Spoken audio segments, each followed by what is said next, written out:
So I knew a lot about CF because I took care of CF patients, and the things that made me wonder and made me think that you had CF were things that I had seen in my patients.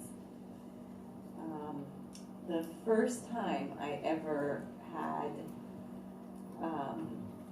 had suspicions was one day when you were crying a lot and I was hugging you and trying to calm you down. It was a warm fall day, maybe in October, so you may have been about 2 months old at the time. And as I kissed you, I happened to taste my lips, and it tasted very, very salty. And I remember immediately thinking, oh, she must have CF. And the reason why I immediately thought that was because there were a couple other things that sort of made me wonder there was something wrong. The biggest thing was your digestion and your issues with your poops basically not looking or seeming normal. And that made me think, oh, wait a minute, so CF and the poops not being normal kind of makes sense. But I really didn't want to be right, but I was very sure at that moment, and I remember crying all day long. Daddy came home and saw my eyes all puffy and was wondering what happened. And I said, oh, I think that Tanmos has CF because she tasted really salty. And the only thing that Daddy knew of CF was a patient of mine who Daddy got to meet in her last year of life. And so he was like, no, she doesn't have what Mary had. And I said, I don't know, but I think she does. And that was sort of, the end of it, because I also, before Daddy got home, called one of my friends at work and told her that I had this sneaky suspicion and that I was really scared. And I remember telling me, oh, you know what, Nasreen, you've just been home with a baby, you're tired, you probably just are tired of being at home with a baby with no help. I think you're just thinking too hard. It's absolutely not even possible. So she kind of calmed me down a little bit because I thought, well, she's taking care of a lot of CF patients too, so she must know I must be wrong. So that was the first time I ever knew.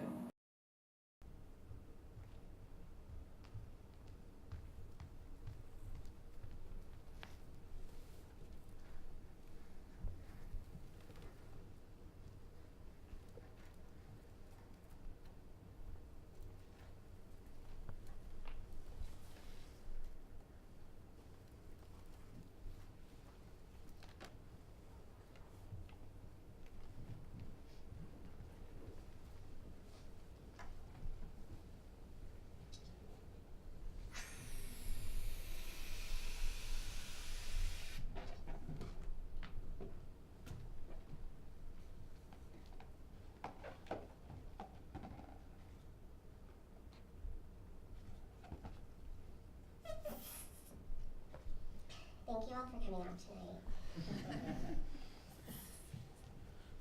I really hope you enjoy my piece.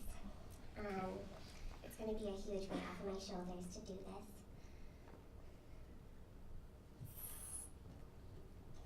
You see, sometimes I get this funny feeling, often at night, and it is nighttime right now. It's like I spent the whole day forgetting that I have a body. And now that I'm laying in my bed trying to fall asleep, I'm meeting my body for the first time. We're introducing ourselves to one another, and I'm always so surprised by how much it has to say.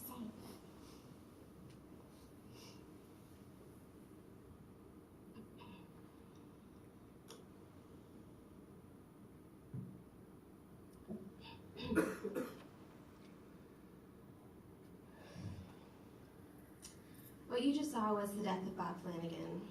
What you just heard was my mother talking about the first few months after my birth and the moment she realized I had cystic fibrosis. I was born September 7th, 1995, and 3 months and 28 days later, January 4th, 1996, Bob passed away.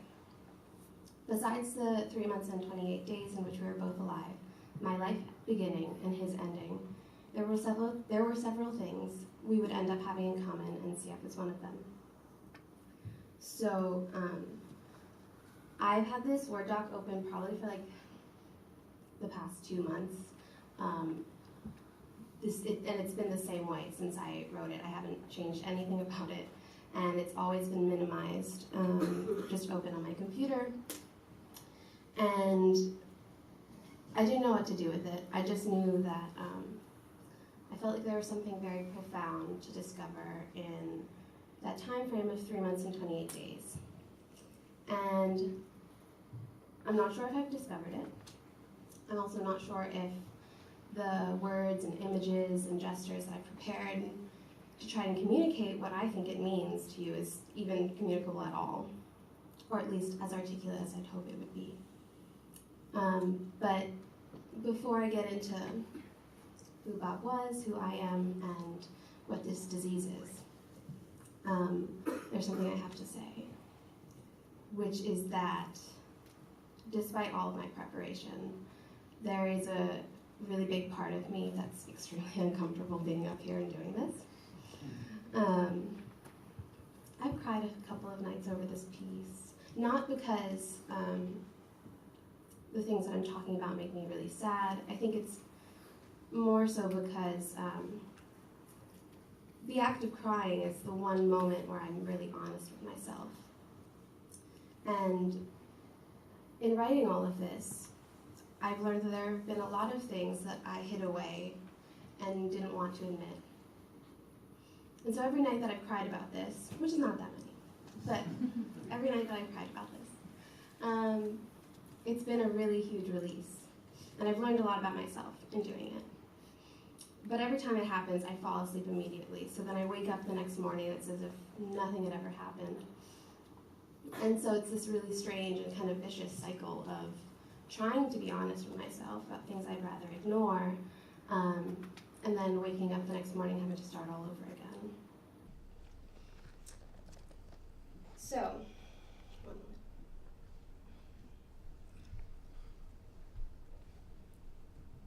Okay. So, Bob Flanagan was this performance artist working in the 70s and 80s who had cystic fibrosis, as you realized. I was introduced to his work through his documentary, Sick, The Life and Death of Bob Flanagan, Supermasochist. During the time of Bob's life, cystic fibrosis was considered a pretty fatal disease, in that if you were to survive past your infancy or early childhood, your average life expectancy was to be your 20s or 30s. And so in the beginning of the documentary, if you were to watch it, you'll hear Bob and his family talk about how throughout his childhood he was constantly being told by doctors that he was going to die soon. And they were wrong. He did die, of course, as we all do, but not when they predicted. My experience with CF, however, has not been that doctors have never told me that I'm going to die soon.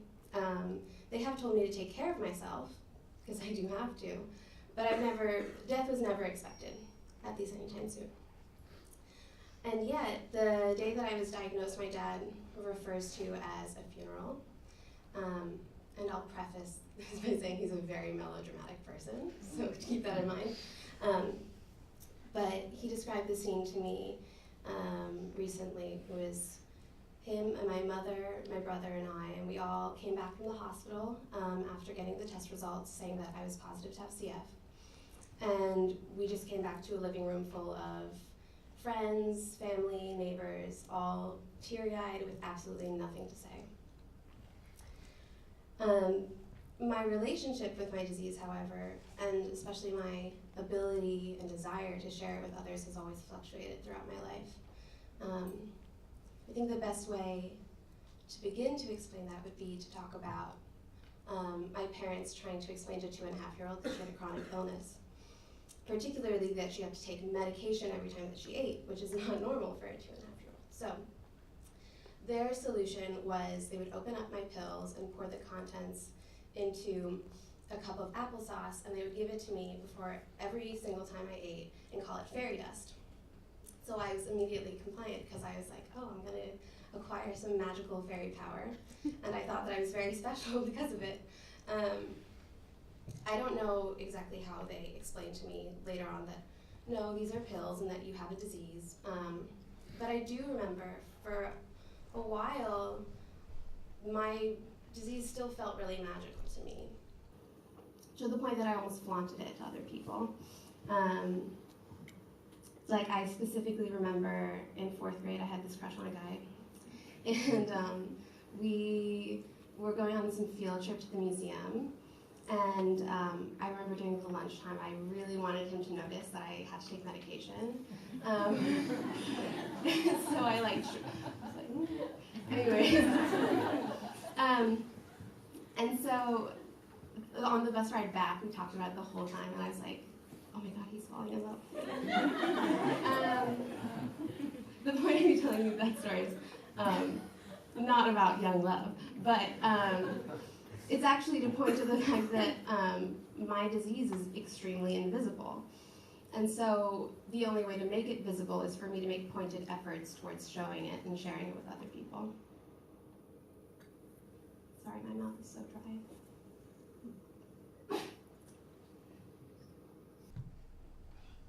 And so later on in my life, I would realize that that invisibility comes with a particular responsibility, which is mainly that, of course, as somebody who can pass as a normal, healthy individual, I get access to things that visibly unhealthy people or visibly ill people would not. For example, Bob. Unlike Bob, I have complete control, for the most part, of when CF becomes a part of my external life, and specifically when it becomes a part of my art. And that's also maybe part of the reason why I feel very uncomfortable doing this. So my health has always been at odds with what I thought it should be like to have a chronic illness, because as a child I was very healthy, and I still am. And so I had all of these doctors and my mother, who was a nurse, constantly nagging at me to understand that my body doesn't function like everyone else's, and that I have to take special care of it. And they're right about that, but I refused to believe it for a really long time. So when I was an adolescent, CF no longer was something that I wanted to share. It became a secret of mine. And being of an age of predetermined angst, I never thought that these feelings of anger and frustration and fear and guilt were all maybe somewhat related to having a disease. I just thought that was what it was like to be 14. And also at that time, I had acquired a really bad habit of not taking my medication and lying to my parents about it. And you know, don't get me wrong, but it doesn't feel good to not take my medication. I feel physical pain as a result of it. But I think that that pain, for me, has been consistent physical and tangible evidence and a reminder of something that's inside of me that I have absolutely no control over.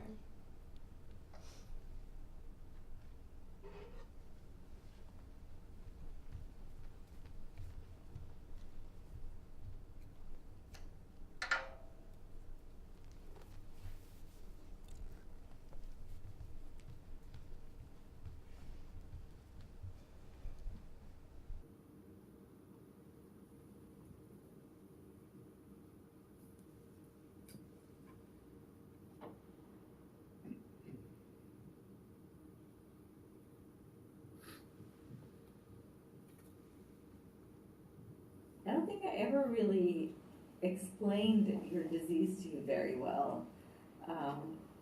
And I think part of it is that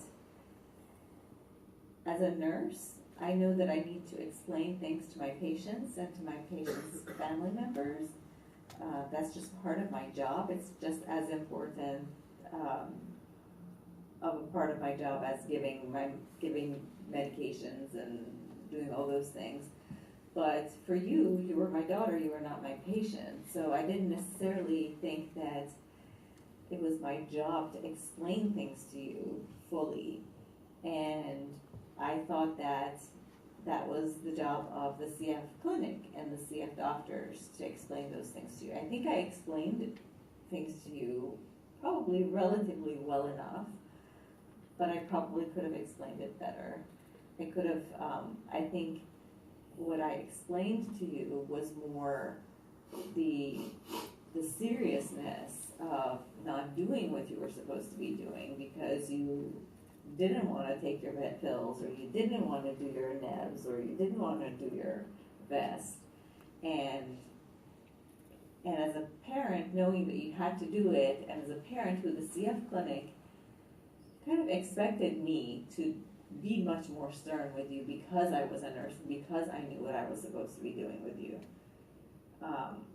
So it was hard. It was like I thought that I had to meet your expectations as my child, or as a mother, and I had to meet expectations of the physicians and the nurses in the hospital because they considered me a colleague and I should have known better.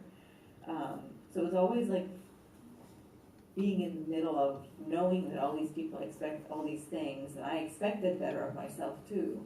So it was a very difficult position to be in.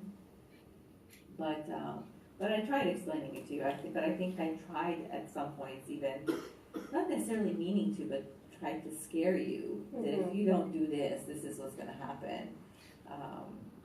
Hoping that was going to make a difference. I knew it was not going to necessarily make a difference, but it was just like my response mechanism, I guess, my reaction to your indifference.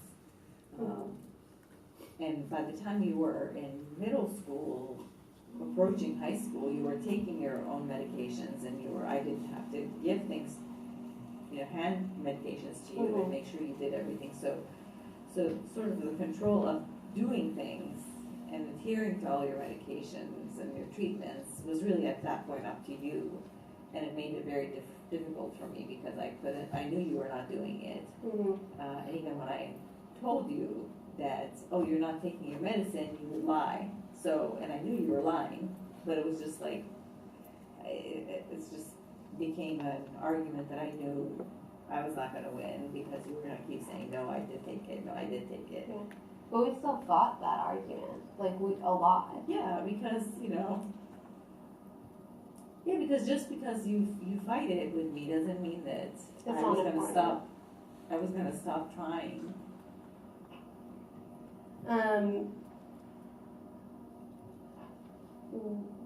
Do you even now, because I don't want to hash over the same old argument, which is like, are you taking your pills? No, I'm not. Even if I'm better than I was before, do you think you'll ever know why I didn't? Oh, I'm sure I know why, because it's hard. Why? None of your friends have to do it, And, that's your way of controlling things, controlling your life, because you can't control the fact that you have CF, but you can control the fact that you have to take these medications and do these treatments, and you can just say, I'm not going to do it today. That's your choice. Mm-hmm. It's you exerting your choice. When did you realize that then? Because I always felt like that was not clear to you, or that you were never going to understand. And so every time we had those arguments, for me it was a personal. It literally represented any battle that a teenager has with their mother about something that their mother could never understand. You know what I'm saying? No, I fully understood, because when in the hospital, when a child says, I don't want to take my medicine, you can't force it on them, because that's their way of saying this is how I'm going to show I have some control over some things, even though I have no control over the fact that I'm here. I guess what I'm saying is, even if you did understand that, me at that time period, me making the kid that I was making that argument, never thought that you would get it, and that's partly what supported me doing it was because I think I was retaliating, and that also made me feel some But control. do you think if I told you, I completely understand why you're doing this, I get it. If I was in your shoes, maybe I would have done the same thing. Do you think that would have made it any difference? No, I'm Okay, not so- telling, this right. is not me telling you you should have done anything. No, but I'm just saying it wouldn't have made a difference probably. Then, like, I guess, what do you do then? Or like, It's okay, hard. did I tell you about, okay, this is unrelated, but I want to tell you. Did I tell you about how, in my tarot cards, like sometime at the beginning of the semester or something like that? And I don't remember exactly what it is, but this was the second question that I asked. It was going to be the last thing that we did, because she was running out of energy, and Who was this? Aditya, Oh, she, there's this thing that happens, and I can't remember what it's called or what it was exactly, but there's if a certain number of cards of a particular kind show up, it's like the card saying they can't answer this question, or the question is unanswerable. And that happened to me the second time. It's a very rare occurrence. It doesn't happen very often at all. But it happened, and it freaked me out. And she was like, "What was your question?" And my question was basically like some naive question of like, "Will I ever be able to get my CF under control?" And like the answer is, of course, no. Or like, it's not that the answer is no, but that like, of course the question can be answered because this is something that's going to be the thing that kills me. Like this is something that's so much a part of my life that like to suggest it has any trajectory other than my own life trajectory is unrealistic and untrue, because it is my life. And that was really hard to hear, because I think even though there is that like superficial satisfaction of having control by saying no, I don't want to take my medication, that control in the end doesn't get me any closer to solving the problem. no. And doesn't help much. All it does is hurt me.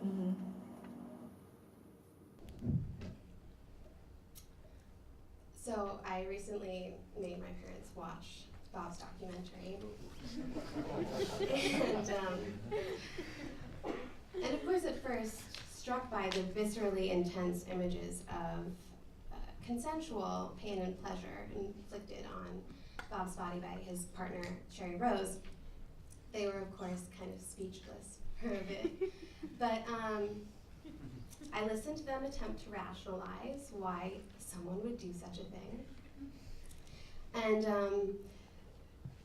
I mean, of course, we came to the conclusion that that wasn't really the point, or that trying to rationalize Bob's work and his life wouldn't get us anywhere. And so my parents were very open in the end, as they always have been. And in their openness, I started to realize how close-minded I often am in regards to what my disease is and what it does to my life. So I want to take this moment maybe to speak for Bob, if I can, assuming that he maybe felt the same way that I feel, which is that I think both of us have struggled between wanting to be two different people. The first person is someone who desperately and urgently wants to believe that there is some moment of redemption or salvation in which CF is gone, like being cancer-free. Even if that is a false hope, it's sometimes important to have. And then the other person is someone who is tempted and excited and attracted to ideas of eternal suffering. And so, I mean, regardless of who it is I choose to be on any given day, between those two, I feel guilty. And I guess guilt is a kind of addictive feeling, much like eternal suffering.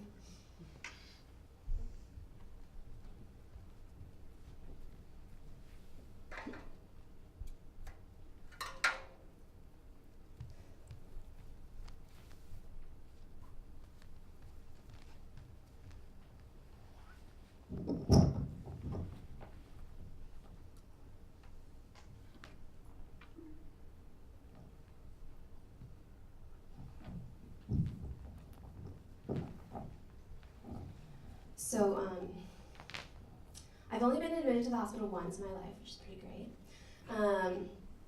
And it was my senior year of high school. I had been growing this bacteria that was pretty persistent in my lungs, and it wasn't going to go away anytime soon. Because I tried all these oral antibiotics, my doctors kept saying, this isn't going away, this isn't going away, and so I eventually had to be admitted. And I have to admit that the first week that I was in the hospital was pretty great. The food was really good. The people were really nice to me, and I mean, I basically had this excuse to like do absolutely nothing for a really long time. But there were certain nights where it was difficult. In the beginning of my week-long stay, they had me hooked up to a cardiac monitor so that they could keep track of my blood pressure because it kept dropping at night, and they were worried about that. And the blinking lights kept me up for a really long time, always. And there was one particular night that I remember distinctly, which was I was hooked up to the monitor, and my mom was asleep in the pull-out couch next to me, and I just like really needed to cry, but I didn't want to wake her up, so I shut my lips really tightly, and I tried to sob as silently as possible. And I don't know if you've ever been to the Hopkins Bloomberg Hospital, but if you have, you will know what I'm talking about when I refer to these they're like these ceramic, semicircular markings on every single window, and they're like this big, 2 inches apart from one another, so they're everywhere. And the weirdest thing, I think they're the dumbest design decision, because the more that you look at them over the time that you're staying there, the more you realize that you're stuck in this room full of windows. Windows for you to look out onto the city, but also windows for other people to look in on you, like doctors and nurses, to check and see if you're doing okay. And I think that one particular night that I was crying, I was very aware of the windows. Particularly because, the reason I was so frustrated was because the whole time that doctors were telling me that I was sick, I didn't feel sick. And that's how it's been all my life. All I want to do is have a body full of windows so I can see everything that's going on inside my body and be able to confront the very thing that's keeping me from being healthy. So I was lying there, and I start to begin to think about what it would be like to live a life without a body. And so I try to remove myself completely. And then I realize that to remove myself from my body is also to remove myself from life. And I get a little scared by how tempting that idea is. But I stop thinking about it. And I find it very funny that I want to be a performance artist who's making very body-based work when I've spent all of my life just trying to escape my body entirely, and it's inevitable ending.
couldn't go to the bathroom for long periods of time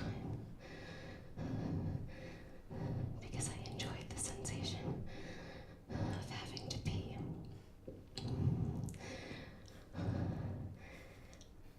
It took me a while to know that what I was doing was masturbating. When I didn't have a word for it, the action was full of guilt and shame. It was my secret. But when I realized what it was, I began to explore the experience of pleasuring myself more fully. Nowadays, it is the one way that I experience pleasure, in which I feel absolutely no shame whatsoever. The way my fingers explore the inside of my body, it's the only time I feel entirely inside myself. And I think the fact that it is me fucking myself which makes it the biggest turn on.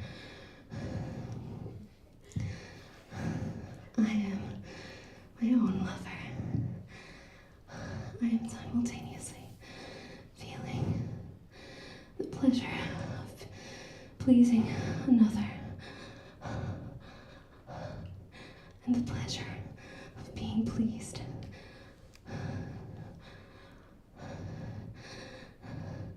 I am getting close. And then I stop.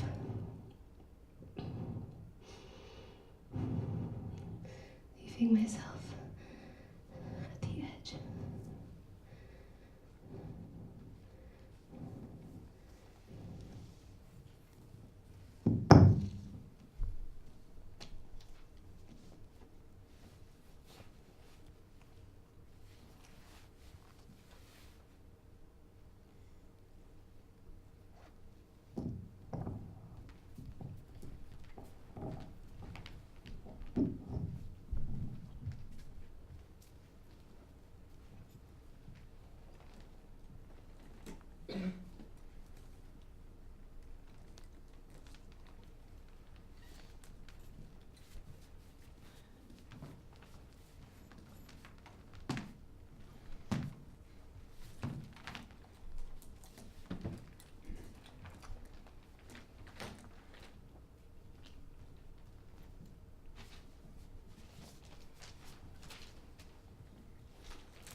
I'm gonna read a poem for you now.